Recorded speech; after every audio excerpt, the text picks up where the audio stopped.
के लिए लाया हूं top 10 Excel tricks for your interview. इस क्लास में 17 बच्चे हैं जो कि अलग अलग हाउसेस में डिवाइडेड है, सैफरन, व्हाइट एंड ग्रीन। इनके स्कोर्स कुछ ऐसे दिए गए हैं। कुछ नटखट बच्चों ने टेस्ट को अटेंड नहीं किया है, इसलिए उन्हें 0 मिला है और वो दिख भी रहे हैं, राइट। तो अब देखते हैं एक एक करके वो फॉर्मूलाज क्या है जो आपके डेली लाइफ में बहुत काम आएंगे, आपके इंटरव्यू में भी बहुत सहारा देंगे। सबसे पहले फंक्शन बनता है count A equal to count. अब देखेंगे काउंट के नाम पर बहुत सारे फॉर्मूला है, घबराइए नहीं, हमें जाना है काउंट ए के ऊपर। काउंट ए मतलब ऑल, काउंट ऑल। अगर मैं इन सब चीजों को सिलेक्ट कर देता हूं तो काउंट ऑल कहा जाएगा 17। लेकिन अगर एक या दो जन के केसेस में टेस्ट के स्कोर अभी तक इवैल्यूएट हुए नहीं है तो आप देखोगे ये बन जाता है 14। यानी कि काउंट ए उन सेल्स को ही चूज करता है जिसमें कुछ है। काउंट ए मींस काउंट ऑल। अब अगर आपको यह देखना है कि 3 बच्चों के टेस्ट स्कोर्स अभी नहीं आए हैं, यानी कि वो सेल्स ब्लैंक हैं, वो कितने हैं, तो आपको लिखना है फॉर्मूला काउंट ब्लैंक। जैसे ही आप काउंट ब्लैंक पे जाते हो, प्रेस कीजिए टैब की और उस पूरे रेंज को आप चूज कर सकते हैं। एंटर। आपने देखा अब दिख रहा है आपको आंसर 3। लेकिन अगर उनमें से एक बच्चा ऐसा हो जिसने टेस्ट जरूर दिया था बट उसे मिले हैं 0, तो दिखाएगा काउंट ब्लैंक सिर्फ 2, राइट। अब काउंट वो फॉर्मूला है जो सिर्फ नंबर्स को गिनता है। तो अगर मैं लिखता हूं काउंट और चूज करता हूं सारे नंबर्स को, तो दोस्तों देखिए आंसर क्या होगा 15। वाई? बिकॉज 2 ब्लैंक्स हैं और बाकी सब नंबर्स हैं। अगर उनमें से एक को मैंने एक्स कर दिया, आप देखोगे काउंट अब 14 ही दिखा रहा है। वाई? बिकॉज 1, 2 और 3, ये 3 को एक्सक्लूड किया जा रहा है, हटा दिया जा रहा है। मैं वापस इस बच्चे की स्कोर ले आता हूं, नहीं तो इसे आज घर में मार पड़ेगी। आइए आगे बढ़ते हैं। सम का मतलब है टोटल सम, यानी कि सारे स्कोर्स को टोटल कर दिया जाए। एंटर। 54.7। मैक्स मतलब मैक्सिमम स्कोर क्या है, तो मैक्स लिखता हूं, चूज करता हूं सारे स्कोर्स को और मिलता है मैक्स। सुपर, यानी किसी ना किसी को 5 में से 5 जरूर मिला है। मिन, ऑफ कोर्स मिन यहां पर आपको 0 ही दिखाएगा बिकॉज एक बच्चे ने टेस्ट जरूर दिया है बट उसे मिला है 0। अब अगर आपको देखना है एवरेज, एवरेज उन बच्चों का जिन्होंने टेस्ट दिया है, तो अगर अभी मैं एवरेज फॉर्मूला का इस्तेमाल करता हूं तो इन दोनों बच्चों का स्कोर्स को नहीं गिना जाएगा। लेकिन अगर यहां पर 0 होता तो वो भी आपके एवरेज में इंक्लूडेड रहता। तो आइए देखते हैं फर्क। इक्वल टू एवरेज, इस पूरे स्कोर्स को चूज करता हूं। Average scores of the class is 3.2। अब हो सकता है कि 2 बच्चों के टेस्ट स्कोर अभी तक आए नहीं है, तो अगर मैं पूरा डिलीट कर दूं तो देखिए एवरेज किस तरह बढ़ गया है 3.6, और जैसे उनके स्कोर्स आएंगे हम वहां फीड कर सकते हैं। बट हां, अगर उन्हें 0 मिला है तो एवरेज ऑब्वियसली कम हो जाएगा पूरे क्लास का। तो ये 2 क्लस्टर्स ऑफ फॉर्मूला काफी सिमिलर है। काउंट ए मतलब ऑल, काउंट ब्लैंक मतलब ओनली ब्लैंक, और काउंट मतलब सिर्फ नंबर्स को गिना जाए। यह है मेरा पहला क्लस्टर। दूसरा क्लस्टर में कहा गया है सम, मैक्स, मिन, एवरेज। अब तीसरे क्लस्टर में जाते हैं जो कि बहुत ही इंपॉर्टेंट है। यहां पर 3 स्टूडेंट्स के नाम है और इन 3 स्टूडेंट्स के मुझे स्कोर इसके पास वाले सेल्स में लिखे होने चाहिए। तो मैं इस्तेमाल करता हूं VLOOKUP। अगर आपको और डिटेल में VLOOKUP जानना है तो हमारे VLOOKUP के बहुत सारे वीडियो हैं excelsuperstar.org पर, उन्हें जरूर देखिए। फिलहाल एक बेसिक झलक VLOOKUP के बारे में।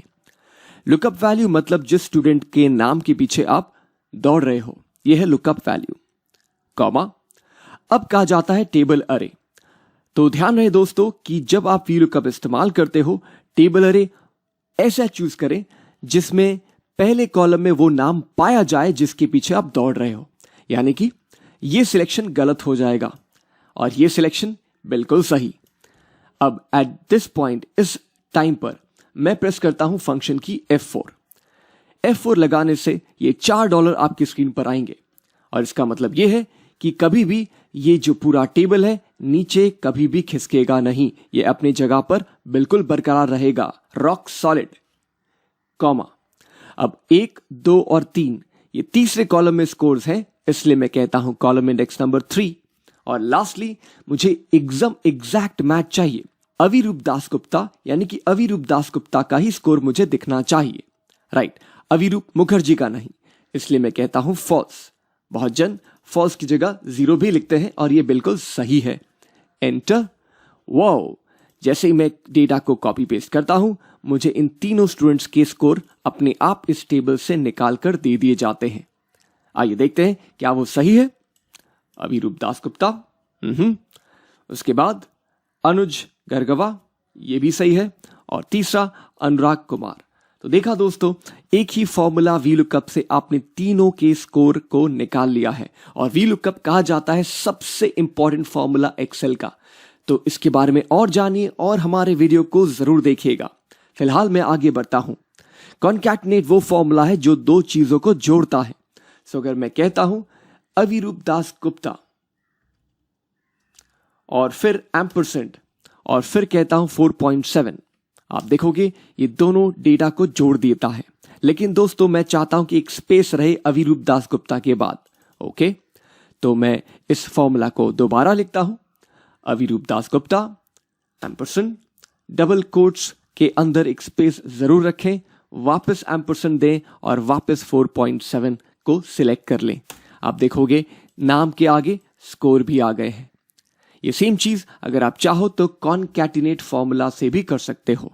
कॉन्कैटिनेट, मैं इस डेटा को चूज करता हूं, कॉमा, फिर डबल कोट्स के अंदर एक स्पेस, फिर वापस एक कॉमा और फिर 3.8, एंटर। तो दोस्तों रिजल्ट वही है। आप चाहे तो एम्परसेंड यूज कर सकते हैं, आप चाहे तो कॉन्कैटिनेट यूज कर सकते हैं, दोनों में कोई फर्क नहीं। नेक्स्ट मैं चलता हूं काउंट इफ फॉर्मूला के ऊपर। मुझे ये जानना है कि सैफरन हाउस में कितने बच्चे हैं, व्हाइट हाउस में कितने बच्चे हैं और ग्रीन हाउस में कितने बच्चे हैं। सो मैं लिखता हूं काउंट इफ, प्रेस करता हूं टैब की। दो चीज पूछे गए हैं, रेंज और क्राइटेरिया। रेंज मतलब वो रेंज ऑफ वैल्यूज जहां आप ढूंढने वाले हो कि व्हाइट हाउस कितने हैं, सैफरन हाउस कितने हैं और ग्रीन हाउस कितने हैं। इसे भी मैं F4 प्रेस करके लॉक कर देता हूं। और फिर बारी आती है क्राइटेरिया की, यानी कि क्राइटेरिया है सैफरन। मैं इसे क्लोज करता हूं, प्रेस करता हूं एंटर।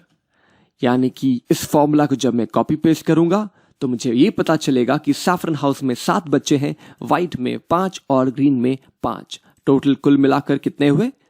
17, और जो कि मेरे डेटा से मैच करता है।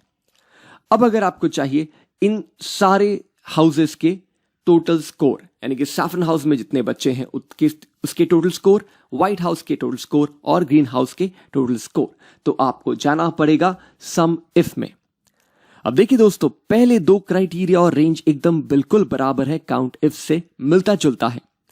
तो आइए देखते हैं इसे कैसे कंप्लीट किया जाए।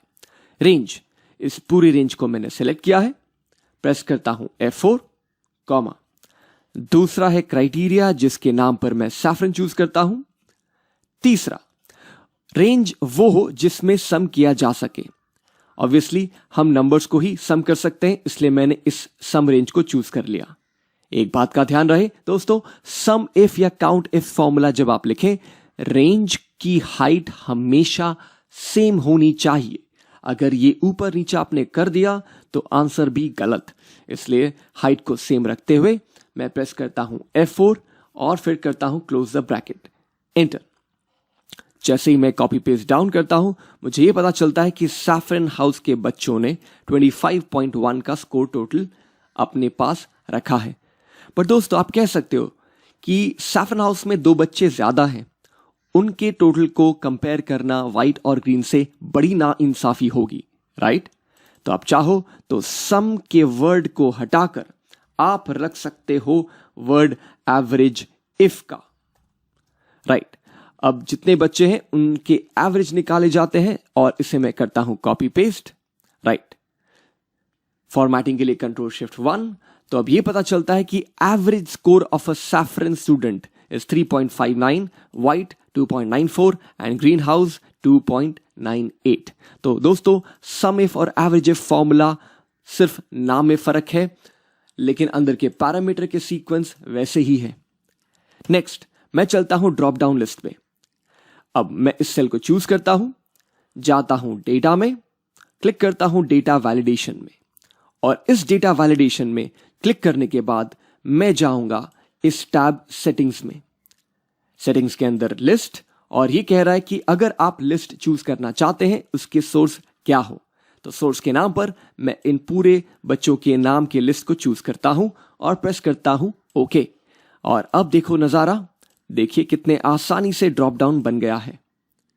आप चाहो तो कोई भी नाम इसमें से चूज कर सकते हो। और अगर देखा जाए ये ड्रॉप डाउन मैं चाहूं तो अविरूप दासगुप्ता के नाम पर भी पेस्ट कर सकता हूं। फायदा, अब आप जब भी कोई भी स्टूडेंट्स का नाम चूज करते हो तो अपने आप उसका स्कोर आपको बदलता नजर आता है, राइट। सो ये है combination of VLOOKUP and drop down list. Next, आप चाहते हो कि जिनको मिला है 3.5 या उससे ऊपर उन्हें ग्रीन मार्क किया जाए, राइट। तो मैं इस पूरे सेल्स को चूज करता हूं, जाता हूं होम, कंडीशनल फॉर्मेटिंग में, और कह देता हूं उन सेल्स को हाईलाइट किया जाए जो कि ग्रेटर देन, या फिर ग्रेटर देन इक्वल टू भी कर सकते हैं, ग्रेटर देन 3.4 हो, उनको आप कर दीजिए ग्रीन। ओके, आपने देखा कितने आसानी से उन स्टूडेंट्स के स्कोर को ग्रीन कर दिया गया है जिनके स्कोर हैं 3.4 या उससे ज्यादा। Last trick, text to column. ये बहुत ही इंपॉर्टेंट ट्रिक है और इसके लिए मैं थोड़ा स्क्रॉल नीचे करता हूं।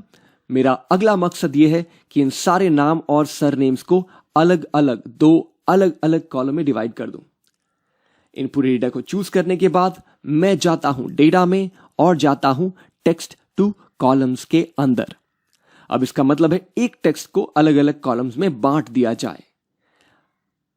देखा यह जा रहा है कि हर एक नाम और सरनेम के बीच में एक स्पेस है, इसलिए मैं स्पेस को चूज करता हूं और फिर नेक्स्ट जाता हूं और अपने डेस्टिनेशन को चेंज करते हुए अगले सेल का नाम दे देता हूं ताकि डेटा पुराने वाले को हटाया नहीं जाए। Finish. There's already data here. Do you want to replace? Yes, okay. Wow. देखा दोस्तों कितने आसानी से आपने टेक्स्ट टू कॉलम के जरिए डेटा को अलग अलग कर दिया। अगर चाहें तो इसे वापस कंबाइन कर सकते हैं। कैसे? कॉनकैटिनेट से। इस पूरे डिस्कशन में तो भूल ही गया कि आपको इफ फॉर्मूला तो जरूर बताना था, तो आइए इफ फॉर्मूला भी कर लेते हैं।